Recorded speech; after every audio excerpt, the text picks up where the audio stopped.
So ఎవరు కూడా దీనికి షార్టేజ్ అనుకొని ప్యానిక్ బయింగ్కి రాకూడదు. సిటిజన్స్ అందరి నుంచి కోఆపరేషన్ కావాలి. ఎందుకంటే ఇది హిస్టారికల్ సేల్స్ డేటా చూస్తే గత సంవత్సరం ఏప్రిల్లో ఎన్ని సేల్స్ జరిగినాయి, దానికి 2 times వరకు మన దగ్గర ఎప్పుడు స్టాక్ అవైలబుల్ ఉన్నాయి అన్ని బల్క్స్. మొత్తం ఫిల్ చేయాలి, నాకు ఎంత స్టాక్ కావాలి, దానికంటే 2 times ఉండాలి నా దగ్గర, అది అనుకుని ఎక్కువ వస్తున్నారు. కాబట్టి లిమిట్ పెట్టడం జరిగింది. 2 వీలర్స్కి కూడా ఎంత ఈ రోజుకి కావాలి అంతవరకు ఇస్తున్నాము. 4 వీలర్స్కి, ట్రాలీస్కి, ట్రాక్టర్స్కి ప్రస్తుతం వాళ్ళకి ఏం కావాలి ఈ రోజుకి రేపటి వరకు సరిపోయేటట్టుగా ఇవ్వడం జరుగుతుంది. కానీ ఎక్కడ కూడా ఈవినింగ్ 5 కల్లా షార్టేజ్ ఉండదు.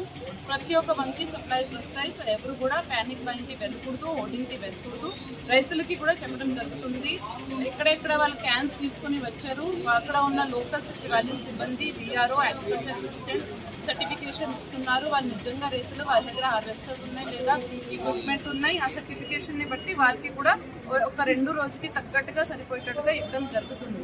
దీంతో పాటు ప్రతి ఒక్క బంక్లో మన రెవెన్యూ మరియు పోలీస్ సిబ్బంది అక్కడ ఉన్నారు. ప్రతి ఒక్క లీటర్ ఎవరికి వెళ్తున్నాయి, వాళ్ళు దేనికి వాడుకుంటున్నారో అది మానిటర్ చేస్తున్నారు.